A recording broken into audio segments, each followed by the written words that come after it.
Reflection followed by the pledge, please.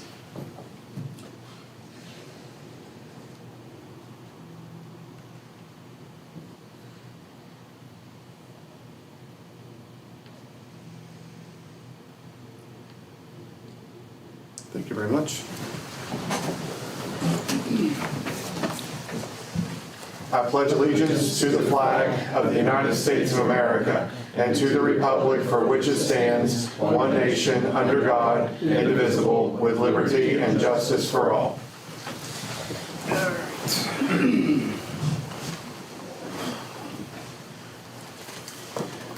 All right.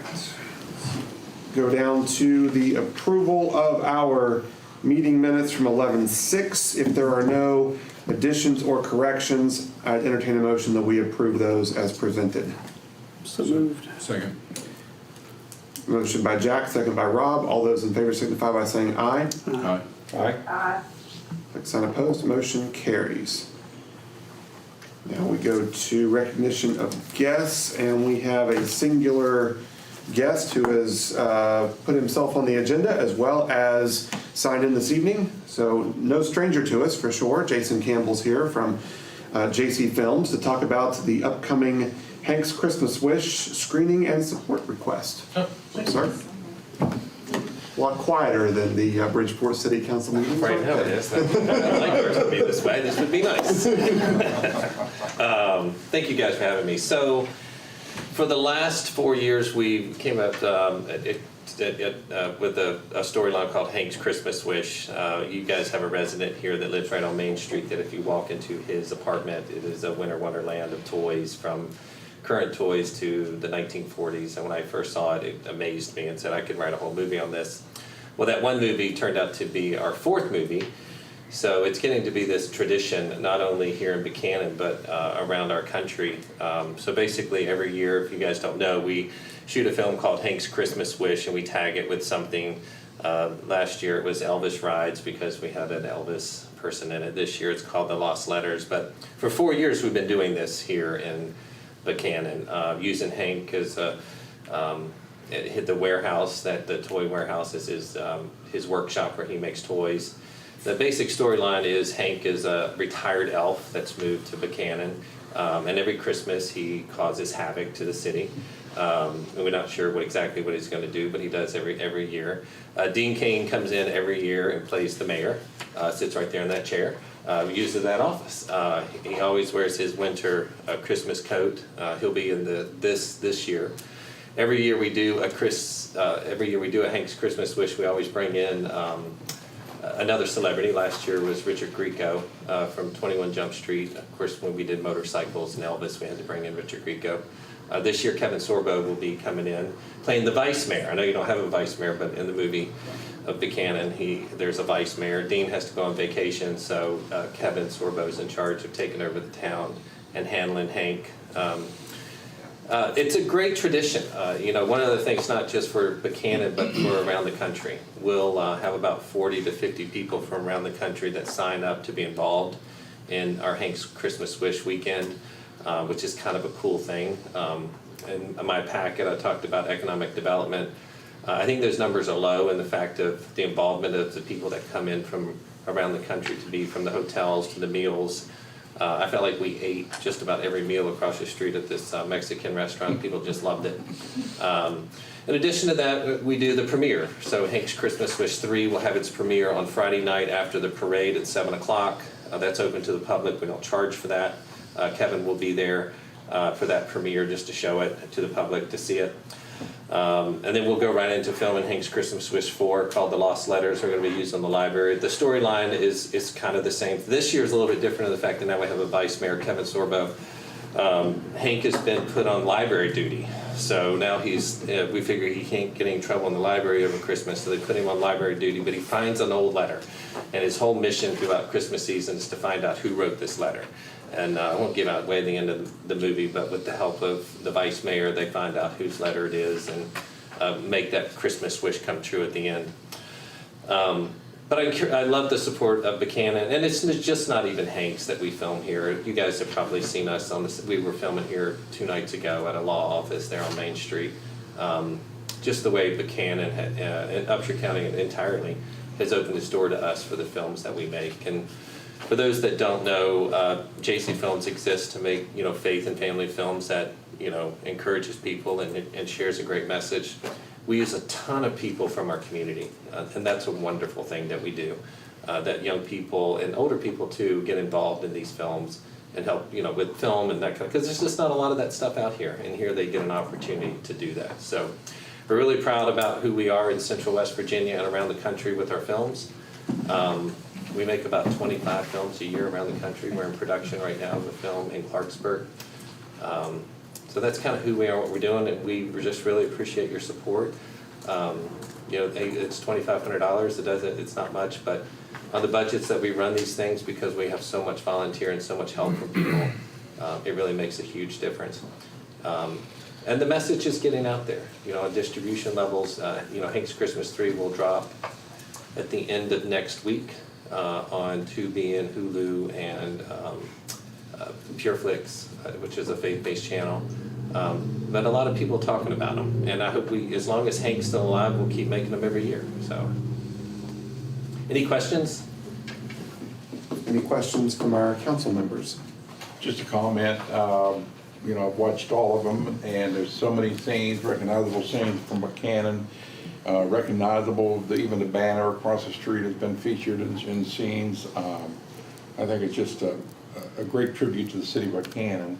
And it's seen on some major platforms, as you said, so I think it's a win-win, and I'm in support of the $2,500 sponsorship. But beyond that, also the Event Center Brushy Fork, we're looking really forward to hosting the screening there. Last year was a really nice turnout. We did have a good Great turnout. Dean Kane was very hospitable. All the actors intermixed with the attendees. There's a lot of photo shoots and red carpet experiences. So it's just one of those feel-good nights in Buckhannon, and particularly after the Christmas parade. So appreciate it. Thank you again for. I think if we get some flyers and pass them out during the Christmas parade, that there's an event afterwards that people can continue their Christmas celebration. I think that we have a good turnout. Yep. Is that your motion? That's my motion. I'm motion we approve Jason's, if we can bring that to the table, Mr. Mayor. That's perfectly fine. Okay. We have it under the recognition of guests, the support request, and it is in the packet. You see $2,500, which is partial funding for Hank's Christmas Wish 4, The Lost Letters, filming dates in December of 2025. It is the one time a year that my office is clean. So. And the day after, you can't find anything, right? No, that's exactly right.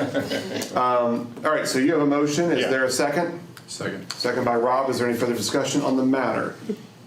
Hearing the need for none, I'll call for that question. All those in favor of supporting JC Films for the 4th year in a row with $2,500, please signify by saying aye. Aye.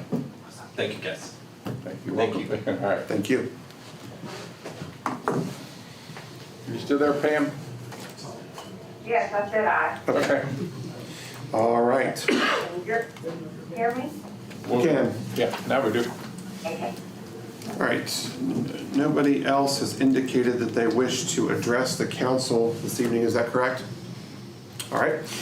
So we will go directly to our department reports, and we will start with Amby Jenkins, financial report, and payment of our bills, and home rule, and all kinds of stuff. Hello. Hi. Before I forget, happy Thanksgiving for next week.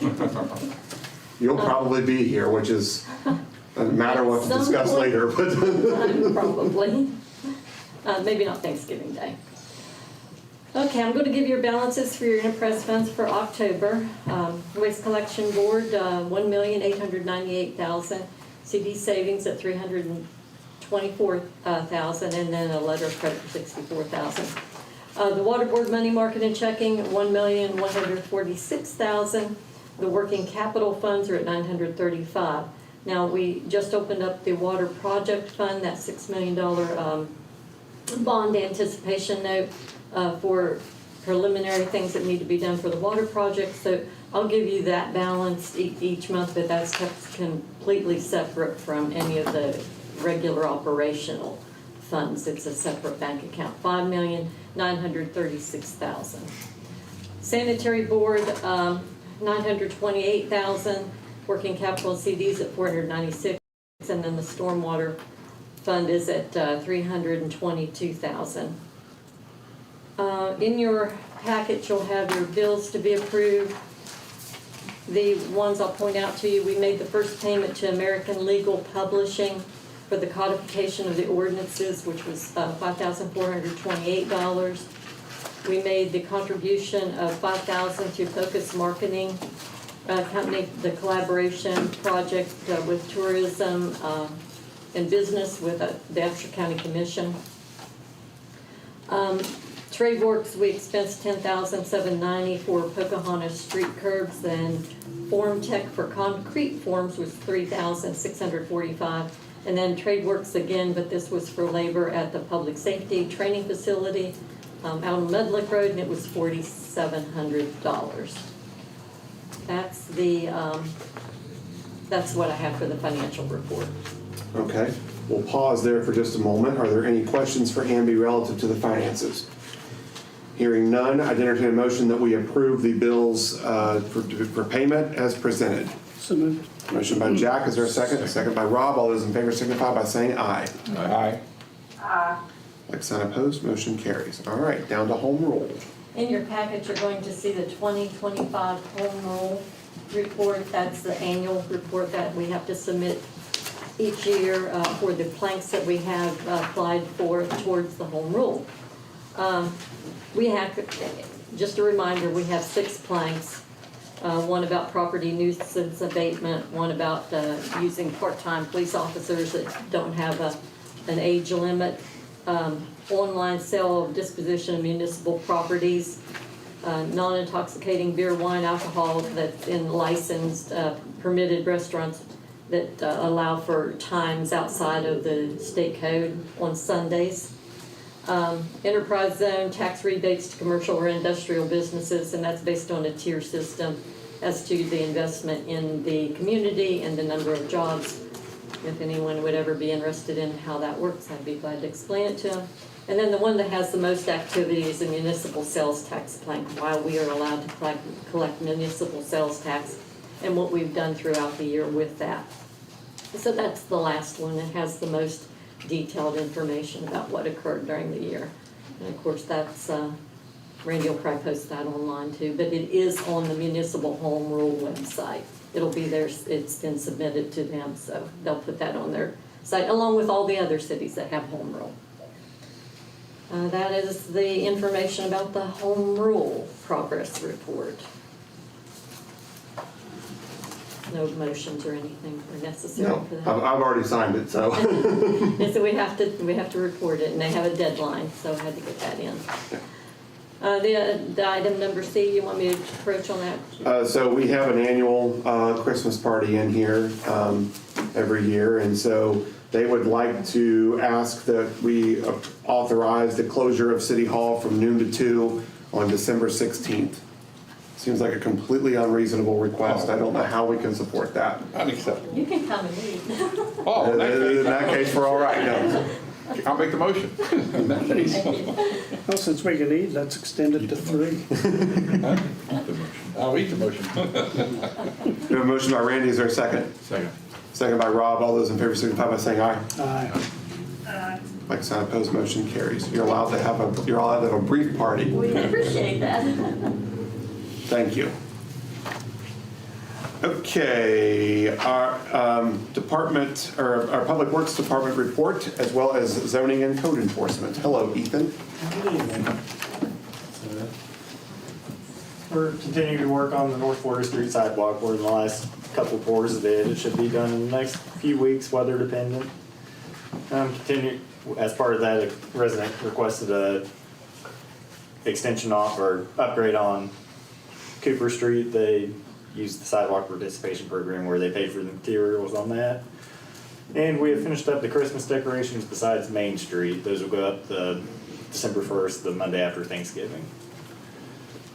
And then added some for horticulture tonight as part of the tree planting project. You can see a summary of what we planted where. That's that first phase of the project that council approved a few months ago now. And then for the parks, we've ordered new playground equipment that Consolidated Public Works Board approved.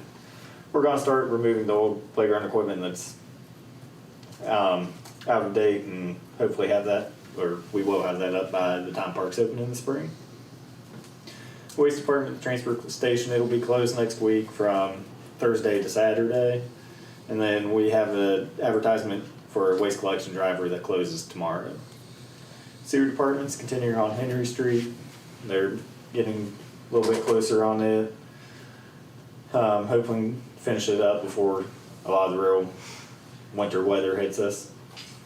They completed Mont Street lift station upgrade. That was lining, replumbing, electrical upgrade. I think they're still waiting on the electrical though, and we've been working on several taps and complete some upgrades around the plant.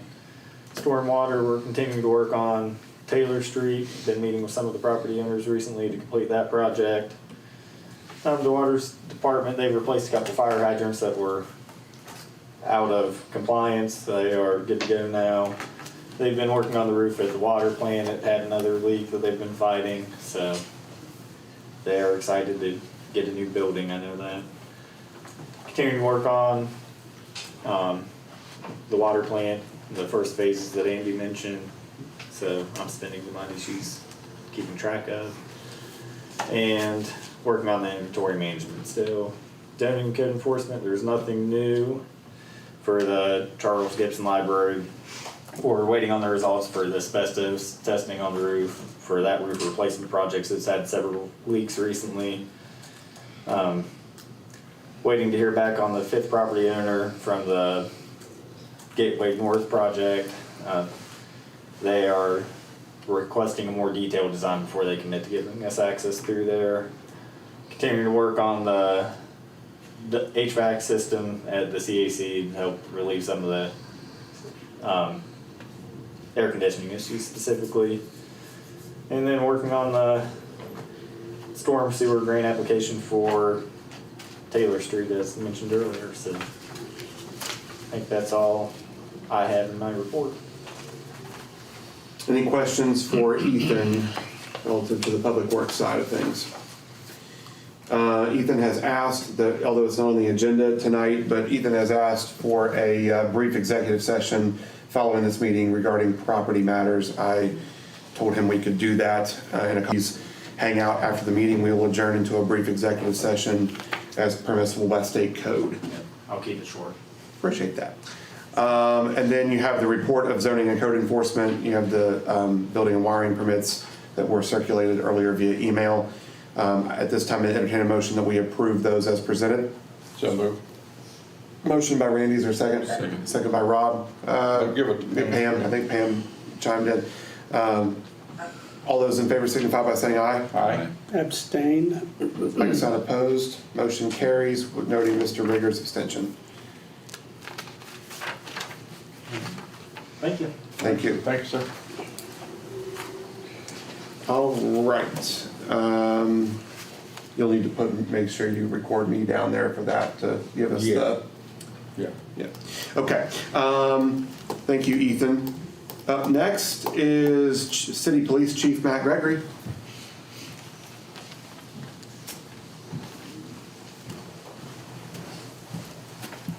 Good evening. Good evening, Chief. Mayor, I don't have anything above and beyond our regular operations. Okay, sounds good. Have a good evening. Our report's included in the packet. I'd be happy to entertain any questions if there are. We see Eric is here this evening. Yes. So, Yeah, I had a couple other items to consider, but from a regular report, it didn't have anything above and beyond what we have in the packet. okay. You want to talk about the mutual aid agreement between the city and Sheriff's Department? Yes, sir. This is just a renewal of an existing agreement that we've had in place for many, many years now. Really just an updating with Mike Kaufman as sheriff as a signatory. By passing this tonight, it will authorize both myself and the mayor to sign this and continue this mutual aid agreement with the Upshur County Sheriff's Office. Okay. No major changes. No, in fact, the only at all is Mike Hoffman, the sheriff. Okay. Motion to approve? There's a motion by Mr. Sanders. Is there a second? Second. Second by Mr. Giuliani. All those in favor signify by saying aye. Aye. Aye. Is that opposed? Motion carries. Good, because I already started signing it. Okay. Here we go. And then Eric is here. Yes, so as we've been doing for the last year and a half, Erica Bennett is, as a reminder, is our peer liaison that's embedded with the Buckhannon Police Department through a partnership with First Choice Services. She assists with a number of issues in our community, focusing on substance use disorder, homelessness, and behavior issues. She's been with us since the spring of 2024, really hit the ground running when she started here and has done an absolutely tremendous job and has made a lot of impact, I think, on the community. Part of showcasing these impacts, the thought process behind that was to bring her regularly to City Council and to give updates into her activities. The last time she was here was just this past spring, about 6-7 months ago, and we've invited her back tonight to give an update since that time. Her report is included, her written report is included in your packets, which will coincide with what she reports on tonight. So Mayor, if I could, I'll turn the floor over to Erica. Sure. Thank you. Thank you.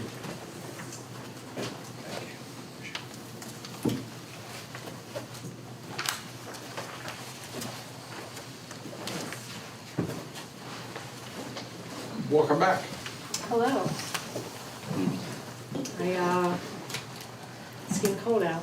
Been pretty busy.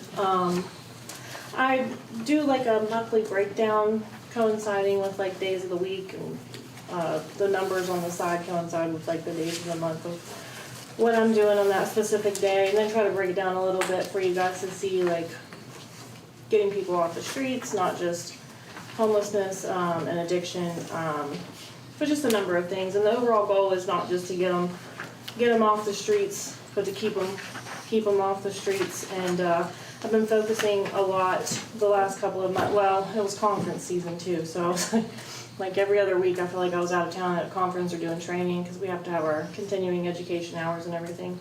But focusing on a lot of follow-ups. I have a lot of folks that we've gotten off of the streets, whether they've been experiencing homelessness or substance use, mental health, that have remained off the streets and like in their own homes, getting relationships back with their kids and their families, getting their lives back together. I did want to make a note in here from Save a Life Day, which was September.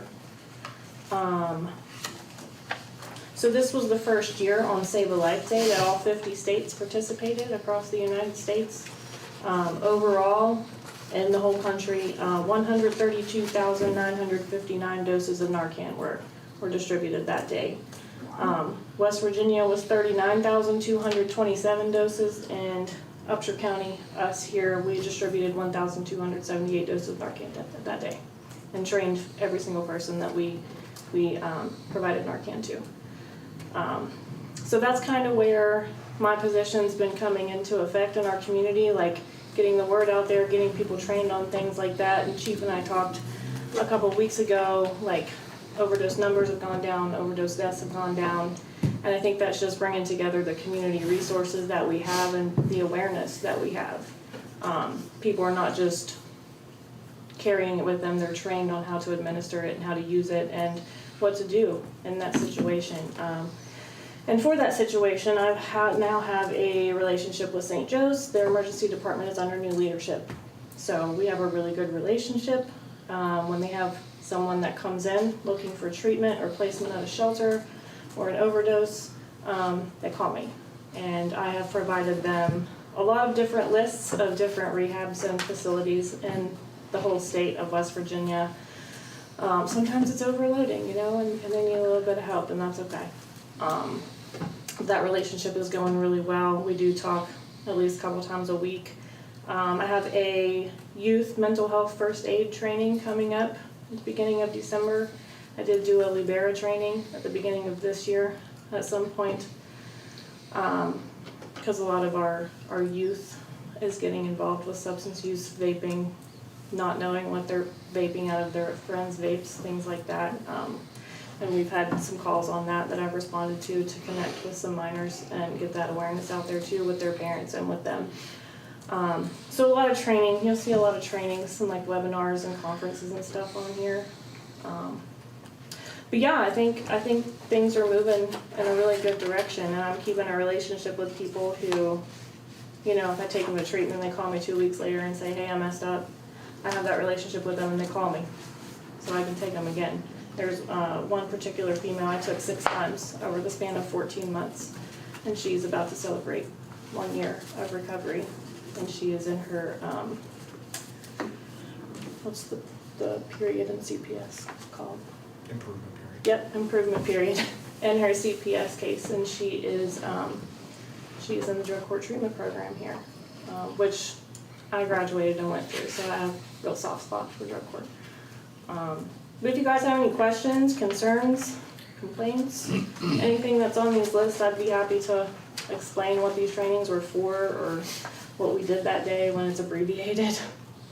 I think you're doing a fantastic job, and I mean, I think this is, if other communities aren't doing this or something like this, they really should be, because just looking at the data here, and I, as someone who works downtown every day in multiple places, I have noticed a drastic change in the number of transient folks in our downtown as going down. And I don't mean that as like, you know, get them off the streets. It's not good for them or anyone to have people living, especially, I mean, it's getting cold outside, to have people living on the streets. So if you're able to connect them with places that have shelter, that can help them get them back on their feet, provides that support, I think that's a win-win-win for everyone. So I think you're doing a fantastic job. Thank you, and that's something Chief talked about. He said never in his career has he ever seen the likes of people walking into the police department asking for help. Like, hey, we know her office is here, is she here? And that just, and word spreads, you know what I mean? Like Clarksburg now has 2 peer liaisons. Elgin's wanted one, he waited too long, so we're tapped out on the grant funding, but we are in the process of writing future grants because we have 2 in Clarksburg, 1 in West End, me here, 2 in Wheeling, 1 in Moundsville, and 1 in Charleston. So we're kind of spreading out across the whole state, so we kind of have an outlet. Like, I've had people reach out to me from towns over because word just kind of spreads like wildfire. Like, what was it, wildfire? Wildfire. How long does this grant that we have, what's its maturity date, Matt, do you know? 3 years, it should mature in 2027. Is this something we can renew?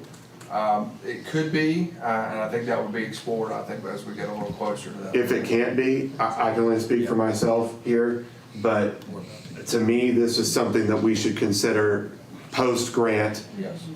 keeping on Absolutely. long-term, because this is making a very positive impact on our community, and I don't want to see it go away. Yes. I think that's the overall goal of those First Choice Services. It was only forecasted for, was it 6 or 7 throughout the state, and that was just guaranteed for 3 years to see. It was like a trial and error process, and we were all just like thrown into it. This is the first position like this in the whole state, and it's been a trial and error, but it's been really, really good positive outcomes for everyone involved and every community that we're embedded in. So they are going through the process of new grants. Of course, that got put on hold with the government being shut down. So that's, more will be revealed. But yeah, the goal is to expand and keep the program going. And Mr. O'Neill, is this something the opioid funds Yes, could be used for? and in 2 respects I'd mention. One, the city can certainly spend its own opioid settlement money on a program like this. The city can also apply to the West Virginia First Foundation for some of their opioid money so that the city's not necessarily spending its own. So there are multiple options available, and I would also note that the city and the state are about to receive additional funds. If you saw in the news just this week that the Purdue Pharma bankruptcy was finally given approval, Yeah. and that is going to release additional, for the state of West Virginia, probably in 8 figures. I don't know what that means for Buckhannon yet, but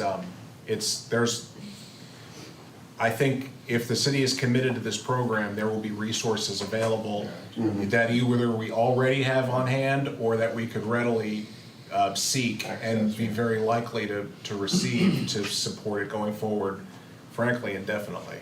Yeah. Well, let's keep the communication open with, Mr. O'Neill and all of us, Chief and Erica, so that we're not caught, we don't want to end up going, oh, we got 2 weeks to do this now. But we're trying, Oh, we no, want to. no. I think this has been in the works since our 3-year grant was like set in stone. Like the hiring process started and they immediately started looking for different avenues if this particular grant didn't work out. Yeah, perfect. So we have, I don't know, probably a dozen different avenues that our grants come from, so And hopefully she likes us well enough that she'd want to stay, so. I'm still. She seems jovial tonight. I mean, not like she's. Smile, right? Yeah, she's not. Well, I got some homework done today. It was kind of a little bit of a quiet day, so I was, There you go. yeah. Do you have any needs or wants that aren't being addressed? How long do Is you that have? Yeah, Conversation for another time.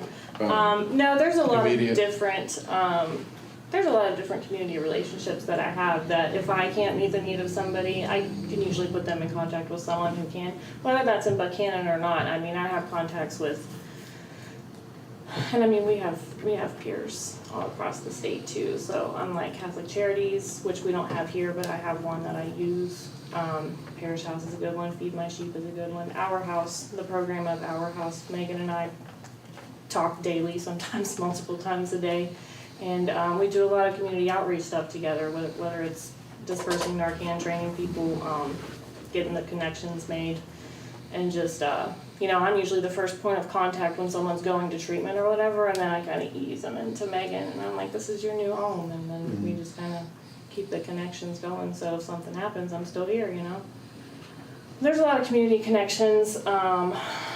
I mean, this is a smaller town too. Like, we don't have like the bigger city, like Morgantown connections and even Harrison County, Clarksburg connections. They have way more outlets for certain things, but they have bigger populations too. So it's a work in progress. Story for another time. You've become an important part of our community. Well, thank you, I appreciate that. I like to be a contributing factor. Well, thank you again for what you're doing.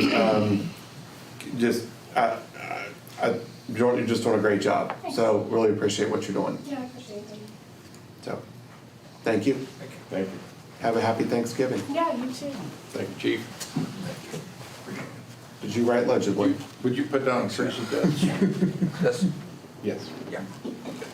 All right, Mr. O'Neill has joined us at the podium. He's got some line items under his heading this evening. Hello, sir. Thank you, Mr. Mayor.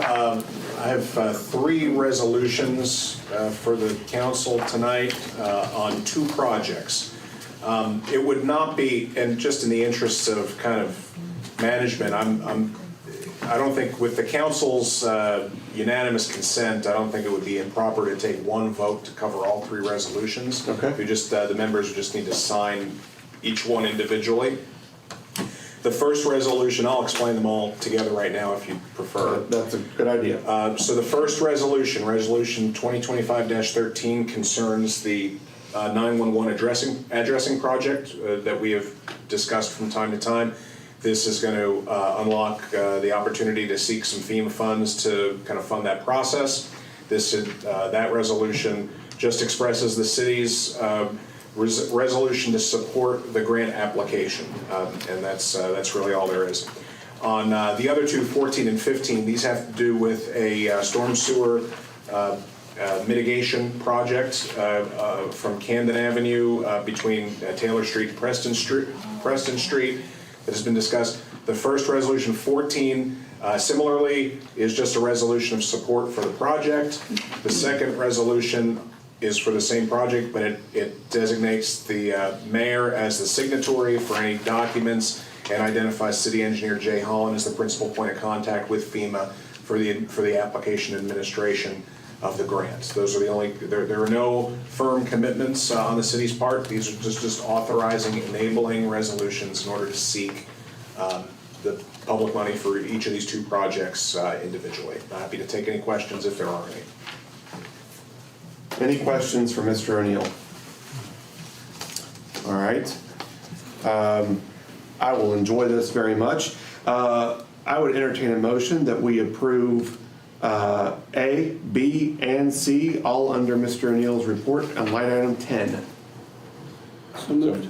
Motion by Mr. Rigger, second by Mr. Sanders. All those in favor signify by saying aye. Aye. Like sign opposed. Motion carries. And as resolutions need a roll call on that as well. All right. Mr. Rigger, Aye. Mr. Skinner, Yes, aye. Sanders says aye. Mr. Zuliani. Aye. Mrs. Bucklew. Yes, Okay. All right, thank you, Roll sir. call unanimous. Thank you. Thank you. That's all I have. All right, we will sign these. And you're going to hang around for the executive session? Yes. Okay, thank you. We'll sign these after the meeting. Okay, yeah, sounds good. That was fun. I wish we could do that more often. Yeah. Under new business discussions, we've got two appointments.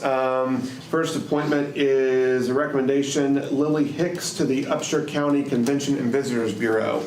Is there any discussion on that? Or if not, I'd entertain a motion that we approve that appointment.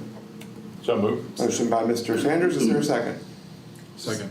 Second by Mr. Zuliani. All those in favor signify by saying aye. Aye. Like sign opposed, motion carries. The gentleman I had for the Recreation Board ended up declining. I have a lady who has said yes. The only thing she has to get clearance on is she is a federal employee and she has to make sure that her work would allow her to do it. I don't see a problem, but I won't say her name yet. She thinks she can have me an answer by next week if her direct supervisor is in next week. If not, it may be the following week. But she has already said yes, she's good with it, and she'll be a great appointment. But she's an employee down at the FBI in Clarksburg and wants to make sure that that's all kosher. So hopefully next meeting we can publicly say her name. So we're down to council comments and announcements. We begin with Mr. Rigger. I want to commend our peer liaison for the excellent job that she's doing. And it is tremendous, and you are making a difference. So what you do is valuable, and you're doing a stellar job. And I just hope everyone has a happy Thanksgiving. That's all I have. Thanks, sir. Mrs. Bucklew. I just want to remind everybody that Rudolph the Red-Nosed Reindeer Jr. starts on December the 4th at CAC. And also on December the 6th, the Fantastic Elimination Dinner. And if anybody there needs any tickets, they can come home. I have tickets here if anybody wants to stop by and get any, so let me know. And I just wanted to wish everybody a happy Thanksgiving, be safe, have a great time, and a blessed time with your family. Thanks, Pam. Rob? I also wish everyone a safe and happy Thanksgiving, and I just wanted to congratulate the Special Olympics from Upshur County. Went to the West Virginia Fall Festival November 2nd in Parkersburg, and they took a silver medal in volleyball and flag football. So Thanks. give them a shout out. Thanks, sir. Congratulations to them. Mr. Sanders, you've got a report. All right, now the recorder's report. Events, correspondence, and information. We have the Upshur County Recreational Center 5K scheduled for 7:30 a.m. in Jawbone Park on November 27. The Buckhannon Fire Department Christmas Parade is December 5th at 6 p.m.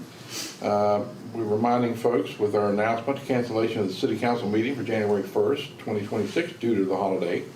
We received a FOIA request and fulfillment from Mark Best, Reasons Water Tank Project, feasibility report that is. Public notice of change in water rates, reason ordinance number 476. We've also got notification of the public hearing notice submission of the FEMA grant application for the proposed Taylor Street Storm Sewer Collection System Project, December 4, 2025, 7 p.m. And public hearing notice, submission of the FEMA grant application for proposed E911 addressing project, December 4, 2025, 7 p.m. As for upcoming events at the Event Center, Brushy Fork, November 22nd, this Saturday is the Holly Jolly Craft Show. We invite folks to come out and take part in their event. December the 5th, as discussed earlier, is the screening of Hank's Christmas Wish 3. And then December 6th, as Mrs. Bucklew mentioned, is the Holiday Fantastic Elimination Dinner. So those are the public events. We have some corporate parties scheduled throughout the month as well, but those are private events for their customers and clients and so forth. So busy times out there. And I also, for my remarks, just want to say, Erica, thank you very much again. You're doing a great job, and I truly mean you're an important part of this community. So I want to congratulate you on your work and progress and so forth. And Gibson Library, a lot of stuff going on over there. Our librarian is here, so yeah, it's some great times I think coming ahead. And then finally, the Upshur Buckhannon Chamber of Commerce, we will be announcing very soon your annual dinner in March, right? Those dates are good, so I haven't got back to you by email, but they're good, so that'll be coming up. All right, that's it. Thanks, sir. The only thing I'd like to add this evening is just to encourage everyone as we get into the holiday season to, if you can buy it here, please do. Our business community is important to the culture and the fabric of our entire community. So if you can buy it here, do so. If you can't buy it here, check with someone and maybe they can get it for you here. Because we, the business community, we're the ones who are supporting everything donation-wise and sponsorship-wise. You know, I went to a few WVU games this past fall, and at every Zul's stand, you have a Buckhannon Upshur team working those stands, getting a cut of the proceeds from the game day sales. Rob doesn't have to do that. But that helps organizations here in town, and he's giving back to the community in a big way. So if you can buy it here, please try to buy it here. The Chamber's got a good idea, and it's going to be coming out soon. It's already being publicized, but the 12 Days of Christmas, there's an opportunity for 12 businesses in town who are Chamber members to support the Chamber, as well as have the Chamber support them through advertising and sponsorship efforts on social media. So just please do your part to shop locally this holiday season. So with that, I would entertain a motion that we enter into an executive session at 7:45.